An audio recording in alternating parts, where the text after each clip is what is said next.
হাদি ভাই সারা বাংলাদেশে গণতন্ত্রের প্রশ্নে, বাংলাদেশের প্রশ্নে, জুলাইয়ের প্রশ্নে হাদি ভাই এমন একজন মানুষ যে কখনো কোনো কিছুর সাথে আপোষ করে। আমরা দেখতে পেয়েছি কিভাবে টোকাই লীগ, সন্ত্রাস লীগ আমার ভাইকে গুলি করে কিভাবে তার শরীরটা ঝাঁঝরা করে দিয়েছে।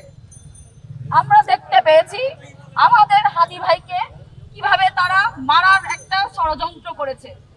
আল্লাহর অশেষ রহমতে এখনো হাদি ভাই বেঁচে আছেন। আমরা দেশবাসীর কাছে এবং সকলের কাছে রিকোয়েস্ট করব আপনারা হাদি ভাইয়ের জন্য দোয়া করবেন।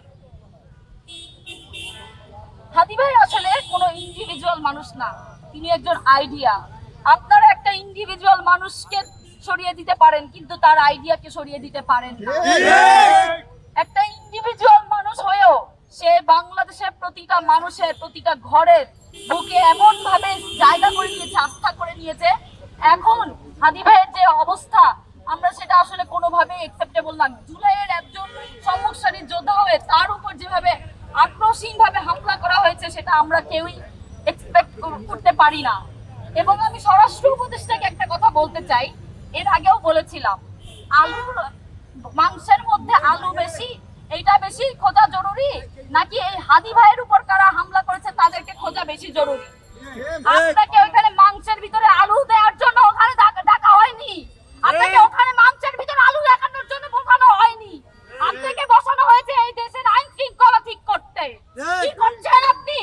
লাস্ট 1 বছর ধরে আপনার কার্যক্রম দেখছি, একটা অপদার্থ এবং অধর্ম উপদেষ্টা আপনি।